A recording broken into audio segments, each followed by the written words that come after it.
Hi, it's John. Welcome to my channel, EV Intuition, where I help you understand about electric vehicles. I give you the good and the bad, the pro and the con. In today's episode, we're going to talk about taking electric vehicles on road trips. Are they good for it? What are the issues? Let's get into it.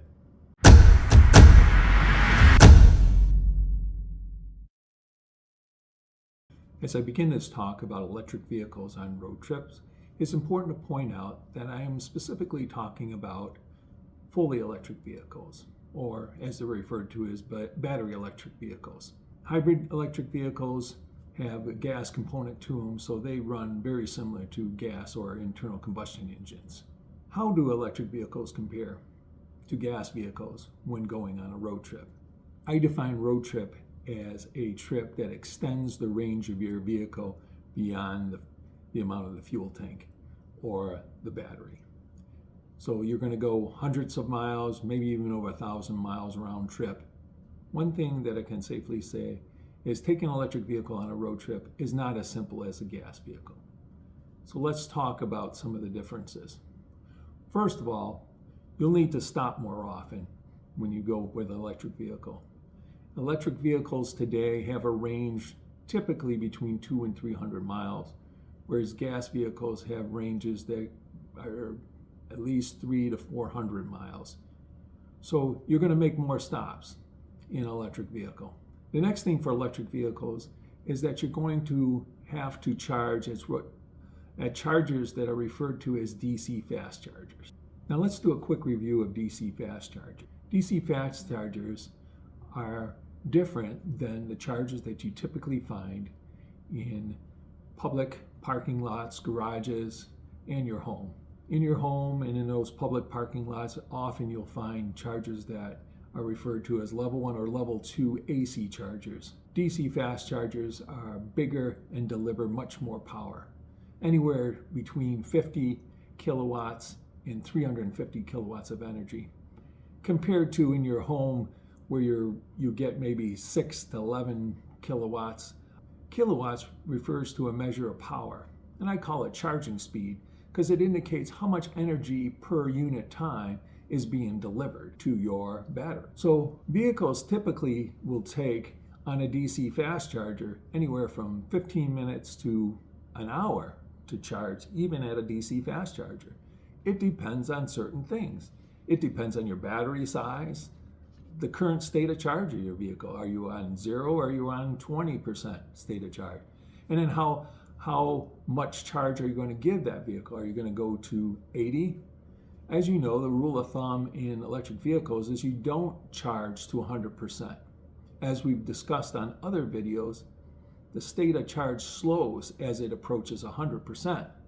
So the longer or the closer you are to 100%, the slower the amount of energy being put in your battery is. So typically you're only going to go to a maximum of 80%, but you may go 10 to 70% or 20 to 80. So it depends. The last thing that charging time depends on is your vehicle itself. Your vehicle has a certain amount of maximum power that it can accept, and also has what's referred to as a charge curve that indicates how fast it goes at each given state of charge. And as I've shown in previous videos, that state of charge curve for charging your vehicle decreases as you go from a lower state of charge to a higher state of charge. Now with DC fast chargers, there's many different types out there, many different companies. There's different companies in the case of gas stations, as we know, but we know they're all compatible.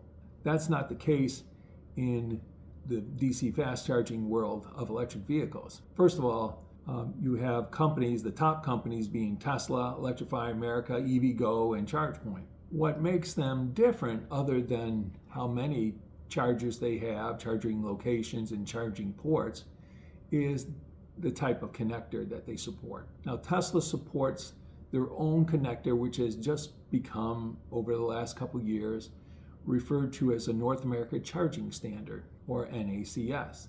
It's also been converted to a Society of Automotive Engineers standard called J3400. Now, That connector is different than the connector that you find on most vehicles today, which is referred to as a CCS connector, or combined charging standard connector, a much more bulkier connector that is found in non-Tesla vehicles. And then there's one other standard that you very rarely see, but I included it here, is referred to as CHAdeMO. It was found on a Nissan Leaf. It's a Japanese standard and only found, I think, on the Japanese Leaf and a Mitsubishi vehicle. It is a standard that in the United States is pretty much going away. Now, the other thing to point out is there's been a big change over the last year.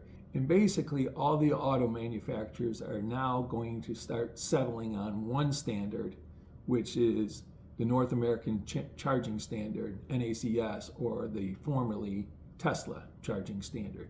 And I think that's very good news for electric vehicles, so we don't have to worry about deciding which charging station you have to go to in order to charge your vehicle. Now, that standard migration is going to happen pretty much with all new vehicles starting in the 2025 year, so it's got a little more time to go. In the meantime, companies may be providing the ability to charge at different locations by giving you different adapters. Now, as you can see from the chart, Tesla has the majority of stations and ports available. And these numbers are really just snapshots in time. You'll see in the next year thousands of more ports added in many of these different companies, and it might be new companies that form to create chargers. So that's all good news, but that's the state of DC fast chargers in the United States today.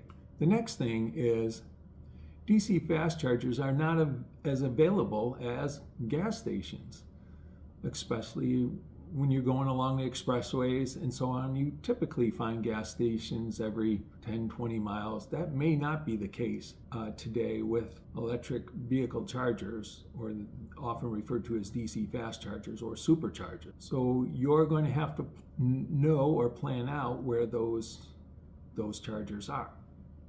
DC fast chargers have had to date a history of some of them being broken or non-functional, in other words, out of service. As compared to gas stations, very often most of the pumps are working. So you've got to keep that in mind. The next thing that you have to keep in mind is that the DC fast chargers may have a limited number of ports available. If you have to wait for a DC fast charging port, you're going to have to wait a lot longer than you would have to wait at a gas station if all the gas pumps were being used that time. As you know, a gas pump you're typically at for several minutes and then you move on. In the case of DC fast chargers, you might be there anywhere from 15 minutes to 1 hour. The other thing for electric vehicle DC fast chargers, it's not always easy to know the state of those fast chargers, whether some of them are down or whether they're in use ahead of you going there. So that's another thing that would be helpful. And the last thing I'll mention is that not all EV navigation software is alike. There's a big difference between different vehicles on how well they guide you to DC fast chargers, or to any chargers for that matter. So we're going to look into that a little more and talk about that. Now, continuing this discussion about taking electric vehicles on road trips, we have to make a distinction here between Tesla and non-Tesla vehicles, because Tesla has some unique and powerful capabilities that non-Tesla vehicles do not have today. So let's first start out with the non-Tesla vehicles. Those are the ones that have typically the CCS charging standard for DC fast charging. Now, navigation on these vehicles varies widely, meaning the capabilities that these vehicles offer to help you find a charger or navigate you to a charger. So you're going to have to learn more about the capabilities of that particular vehicle in helping you find a charger. But one of the problems today with these non-Tesla vehicles is they can use any of the CCS charging companies like Electrify America, EVgo, etc. And the problem with that is that it's very difficult for the navigation capabilities in the vehicle to know really the state of those charging stations, meaning how many charging ports are available, how many are broken or down. It's very difficult. And then the problem is going across multiple different companies like Electrify America to EVgo to ChargePoint. It's difficult to know specifically what's going on in each of those networks because they are different charging networks. They are different charging companies. And that information is not readily available typically to your vehicle. So I recommend that if you have a non-Tesla vehicle, is that you map out your road trip prior to going. And what I mean by that is you find the different chargers along the way that you are planning to go. Now there's pieces of software that help you with that. I found the two that I use the most is the Charge Hub app, or more importantly, I use the website because I like a big screen when navigating. And it shows me the route that I'm going to take and the different chargers along the way. And I can pick typically different chargers that meet maybe where I'd like to stop. And sometimes I put down a couple, maybe 20 or 30 miles apart, so I've got some options while we're traveling.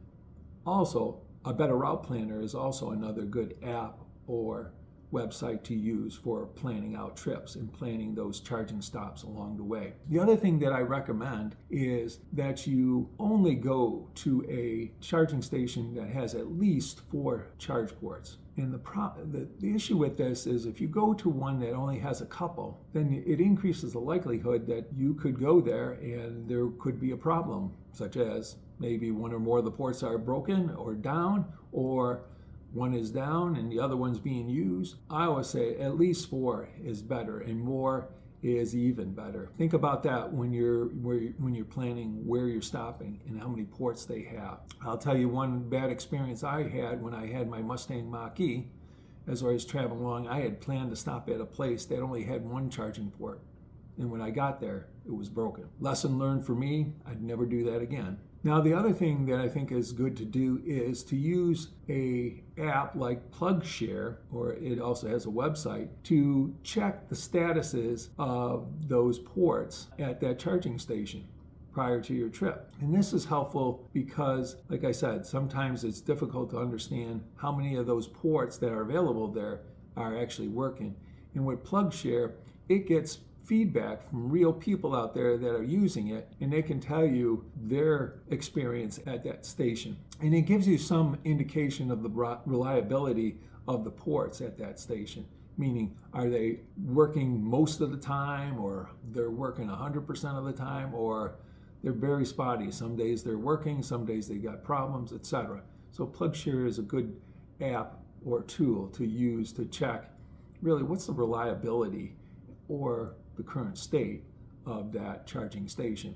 The other thing you could use is that with most of the network charging stations like Electrify America or EVgo, they have their own apps. And you can go into those apps and check out the locations that you're planning to stop and see an indication of maybe how busy it is, or how many of those ports are working. So that's always good information to know prior to your trip. And if you had a particular charging station that maybe is unreliable, you'd avoid going there. Go to a more reliable one. The other thing I recommend is if it's possible, use one charging company if you're going on a trip. Here in the Northeast, what I found when I had my Mustang Mach-E was that Electrify America tended to be the more popular charging company here. So it wasn't too difficult for me when I was planning out trips to just pick charging stations that belonged to Electrify America. And the nice part about that, I became call it a premium member or a member of Electrify America, which meant I paid a monthly rate, but I got like 25% off my charging costs. And that savings of 25% basically allowed me to save more than the monthly membership fee that I paid to them. The other thing I'd recommend is if you can't stay with one charging company and you're going to be stopping at, let's say, an Electrify America, then an EVgo or a ChargePoint or any other charging station, it's recommended that you download their apps and connect to that, because often their apps give some capabilities like giving you status information about the state of the chargers, or when you're connected, it gives you a status on how well or where you are along that charging session that you've begun. Those are my recommendations for non-Tesla vehicles when going on a road trip. And as you can see, this is a lot more work than you would ever do with a gas vehicle. Now I wanted to talk about using Tesla vehicles on road trips.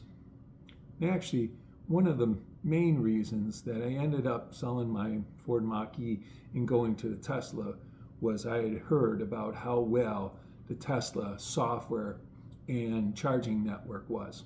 And my experience to date has confirmed this capability. So let's talk about it. First of all, the Tesla charging experience is very simple and easy. You basically go to a Tesla supercharger station, you pull in next to the charger, and all you do is grab the plug and plug it into your vehicle. And then you go wherever you want to go for however long you're staying there. You know, use the restrooms or go to a restaurant, etc. That's the wonderful thing, how simple that is. I don't have to pull out a charge card. I don't have to indicate what charging station number that I'm at, which you have to do many times with CCS charging stations. You just plug it in, and Tesla knows your vehicle, and there's a credit card tied to your account, and it will charge your credit card based on how much energy you use at that station. So the next thing is, Tesla has very good navigation software that incorporates charging stations along your route. So if I'm going from New York to Chicago, I just type in the address of where I'm going, and the Tesla software in the vehicle will put along that route charging stations where you should stop to get recharged and re-energized. You don't have to really plan ahead of time. And the nice part about that is it'll make that initial assessment of where it's going to send you and which chargers it's going to stop you at, but it's also dynamically keeping track of your state of charge of your vehicle. So let's say the weather changes, you run into a strong wind or a rainy storm, you start losing state of charge. It's going to dynamically update and say, well, I'm going to send you to a charger a little earlier than had been originally planned. And it'll modify that charging stop along your route. You don't have to do it. The second thing it also does is that if the charging station that it originally planned to send you to was busy as you're approaching it, it will reroute you to another one which is less busy. And once again, it's a nice thing not to have to worry about that. So it continues to dynamically monitor things as you go along. And then the other thing is, once you've hooked up the charging connector to your vehicle, the Tesla software monitors the charging and indicates to you through the app when the charging session is reached the state of charge that you're good enough to go on with your trip. As we've talked about, very seldom do you ever charge the electric vehicle to 100%, especially at a DC fast charger. Very often you're only charging it to 60, 70, 80%. And the Tesla software already calculated that for you. So once you reach that particular percentage that it said that you should continue on, it notifies you, you can disconnect and go on your way. Now the Tesla navigation software and where it sends you on charging stops can be somewhat conservative. And sometimes if I know that there's another charging station that's maybe 20 more miles further along the route and it was going to send me to one sooner than that, but I knew from my state of charge that I had plenty of energy to go to another one, I can choose to override it. So it's not something that will get confused if you decide to override it. It's built in for that flexibility for you to make changes if you decide to do something different than they suggest. But overall, that's a beautiful thing and simplifies your road trips with that. It also gives you information if you want to look on the screen for the different stops, what amenities exist at that location. So restrooms, restaurants, etc. That's a nice thing to have. One other thing that Tesla has done recently is also added what is referred to as this magic dock capabilities on some of their charging stations. What a magic dock does is allow basically an adapter from their charging standard to CCS standard for non-Tesla vehicles today. And so there are now many, and more are coming as we go along, Tesla stations that can also charge vehicles with the CCS standard. Now, one more thing that's important to know about when you go on road trips is, as we've talked about, you've got to use DC fast charging. Well, how much does DC fast charging cost? And I think that's an important thing to look into in order to better understand road trips with electric vehicles and how they compare with gas vehicles. And the one thing you got to know is that the charging costs of fast chargers are much more expensive than that of level 1 and level 2 home chargers or public chargers that you find in public parking lots and garages. Typically, the fast chargers have a range anywhere from 30 cents to about 70 cents. So it really is dependent on your location and the charging company that you're going with. And how does that compare to home charging? Well, the average home charging cost in the United States right now is about 17 cents per kilowatt hour. So when you compare that to 30 to 70, you can see how DC fast charging can be anywhere from 2 to 5 times more expensive than the charging at a home charger. So keep that in mind. So it clearly will not have the same benefit or savings that you would have when charging from your home all the time. And in fact, depending on your gas vehicle and your electric vehicle and where you're charging, it actually could be more expensive to charge on DC fast chargers than it is to get gas at a gas station. So that's something to keep in mind. And I did a little chart here to show you how this may vary. I took my Tesla Model Y and its efficiency rating along with another electric vehicle, Volkswagen ID4. And what I did was compare the cost of a home charging at 17 cents to that of a DC fast charger. I picked like an Electrify America at 50 cents normal charge, and then I also did the set 25% membership fee, which gives you a discount. And you can see at the right hand side how many miles you get per dollar of cost. And notice how much less mileage you get per every dollar when you're on a road trip charging at DC fast chargers. So keep that in mind. And if you look at the average internal combustion vehicle or gas vehicle, you can see that there are times in this calculation of, I use the average gas costs across the US currently, and you know that varies quite a bit also. And it depends on how much miles per gallon. I used just looking at 25 miles per gallon on your vehicle, you could see that in some cases it costs more to charge your vehicle than to fuel your fuel tank with gasoline. So something else to keep in mind when you're going. It's not as big of a savings and certainly might cost you more. So in wrapping it up, I hope you've learned that electric vehicles do add some complexity when going on a road trip. But I also hope that you've learned some of the difference between the different types of electric vehicles. As you know, the Tesla version of electric vehicles has made road trips the simplest of all electric vehicles that I'm aware of and that I've read about. I've also experienced that in owning a Ford Mustang CCS version of a charger to the Tesla in its charger connector. The difference has been dramatic and much improved on the Tesla version. It makes road trips a lot simpler. But when I took road trips with my Ford Mustang Mach-E, I didn't mind it. Doing that extra work of planning was okay with me. Now, some people, if they hear about that, they say, nope, I'm out. That's not right for me. And that's fine. You have to find what you want to do. And that's one of the things that comes along with owning an electric vehicle today is doing some more work, especially if you own a non-Tesla. If you own a Tesla, it's much simpler, and I think you'll enjoy the experience. Well, anyway, I list going on road trips, electric vehicles as a disadvantage of electric vehicles compared to gas vehicles. And I will continue my series on some of the disadvantages of owning electric vehicles. I've already done a series of videos on the advantages of owning an electric vehicle. Check those out, subscribe to my channel, and give me a like, and you'll see more content soon. I hope you'll join me then. Take care.